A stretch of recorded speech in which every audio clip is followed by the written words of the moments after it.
Police अधीक्षक चंद्रशेखर घोरके के निर्देशानुसार पुलिस टीम द्वारा बागेश्वर जिले में साइबर क्राइम, नशा मुक्ति व यातायात नियमों का पालन करने के लिए जागरूकता अभियान चलाए जा रहे हैं। साथ ही पुलिस टीम द्वारा स्कूलों में जाकर बच्चों को भी जागरूक किया जा रहा है।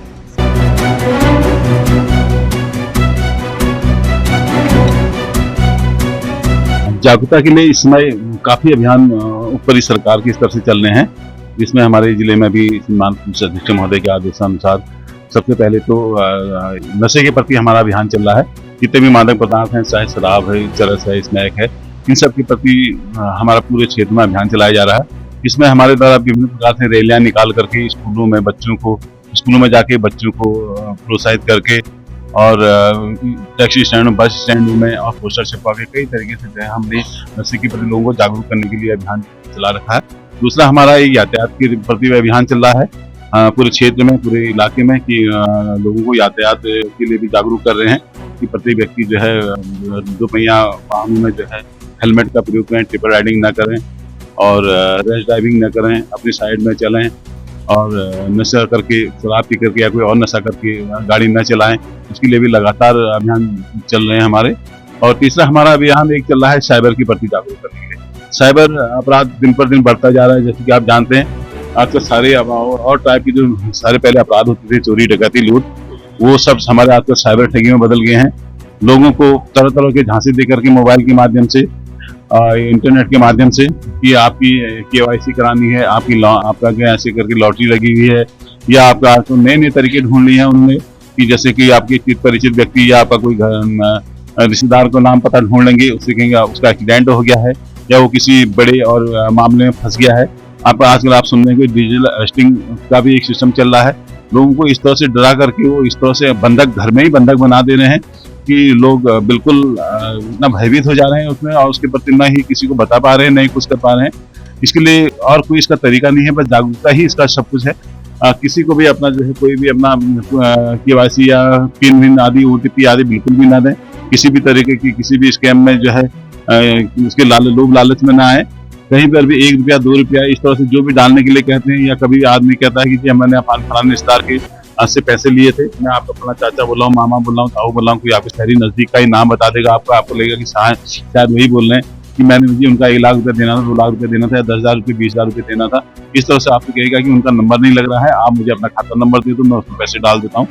और उसमें पैसे डाल भी देगा, आपको ऐसा लगेगा कि पैसे इसमें आ गए हैं, जबकि पैसे आते नहीं है, वो खाली आपको उसमें शो करते हैं। उसके बाद जैसे आपको बताएगा मैंने 20,000 रुपये देने थे, उसके बाद आपको डाल देगा 21,000 रुपये या 22,000 रुपये। उसके बाद कहेगा यार पैसे कुछ ज्यादा आ गए हैं, इसको मुझे लौटा दो, और अपना जो है पहले 1 रुपया डालो, 2 रुपये डालो, इस तरह से करके लाभ जाना। उसके बाद जैसे ही आप डालेंगे तो आपकी पूरा ही डाटा उसके पास चले जाता है, और उसके बाद आपका खाता कब उन लोगों ने गायब कर दिया है आपको महसूस ही नहीं होगा। तो इसके लिए जो है आप लोगों की जो है रात दिन मेहनत करके कमाई ही पूंजी लोगों की चली जाती है।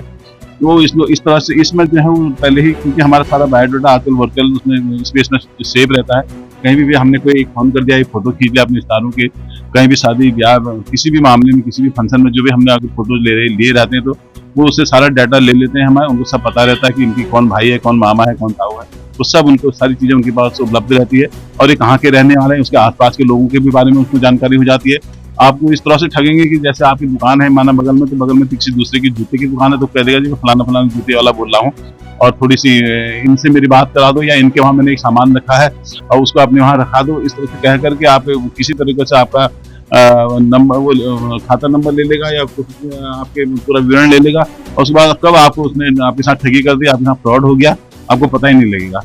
तो इसलिए इसमें जागरूकता ही एक महत्वपूर्ण हुआ है कि मेरा सभी से अनुरोध है, स्थानीय लोगों से भी अनुरोध है, बच्चों से भी अनुरोध है, माँ बाप भाई बहन जो भी छोटे बुजुर्ग लोगों से भी अनुरोध है कि कभी भी कोई भी धमकी भरे आते हैं, कोई लोभ लालच से संबंधित फोन आता है, किसी में भी बहकावे में बिल्कुल न जाएं। पूरा जब तक आप उसके बारे में पूरे बैंक में जाकर के तस्दीक करें, या थाने में आकर के तस्दीक करें, या वहीं बैठे बैठे आप 112 नंबर पर कॉल करके पूछ सकते हैं, 108 में कॉल करके पूछ सकते हैं, या सारे अधिकारियों के नंबर, हमारे SP साहब के नंबर, SP साहब के नंबर, या मेरे थाने का नंबर, मेरा नंबर सब उसमें रहता है। आप उन लोगों से पूछ करके आप पूरी जानकारी ले सकते हैं। उसके बाद ही कहीं पर भी पैसे के मामले में बिल्कुल भी चुप्पी न साधें और नहीं डरने भरने, इसमें घबराने की जरूरत है। डिजिटल अरेस्टिंग कुछ नहीं होती है, वो कुछ नहीं करता आपको, लेकिन माहौल ऐसा बना देते हो, आपको ऐसा लगेगा कि जैसे पुलिस कहीं पुलिस के थाने से ही बोल रहा है, या कहीं किसी CBI से बोल रहा होगा, पूरा वहाँ का माहौल दिखा देंगे, पूरा बैंक का पूरा बैंक दिखा देंगे, आपको लगेगा कि ये वास्तव में सही है। या आर्मी का से रिलेटेड होगा तो पूरा आर्मी का ही हेडक्वार्टर दिखा देंगे, उसमें सारे लोग आपको आर्मी वाले काम करते हुए दिखेंगे। तो लोगों को लगता है कि जो भी है सब सही है, तो वो सत्य साफ-साफ दिखाई दे रहा है, लेकिन वो सब झूठ होता है। वो सारी चीज़ें जो है जोड़ करके आजकल मोबाइल से हर चीज़ें जुड़ जाती हैं, ऐसे-ऐसे सॉफ्टवेयर आ गए हैं कि वो सारी चीज़ें कहाँ का कहाँ जोड़ के, कहाँ का कहाँ जोड़ करके सब कुछ कर देते हैं। तो इसलिए सतर्क रहें, कभी भी किसी के बहकावे में ना आएँ, जागरूक बनें और किसी भी तरह से अपने द्वारा आपने जो ये पूँजी कमा रखी है, इसको जो है बिल्कुल भी किसी को देने की ज़रूरत नहीं है, किसी भी लोभ लालच में आने की बिल्कुल भी ज़रूरत नहीं है। तो इसमें लगातार अभियान जारी रहेगा हमारा।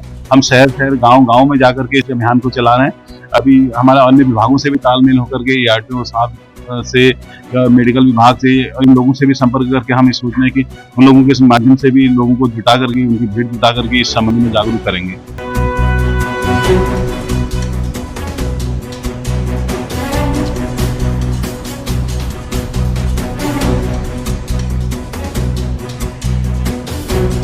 CCN न्यूज के लिए ब्यूरो रिपोर्ट बागेश्वर।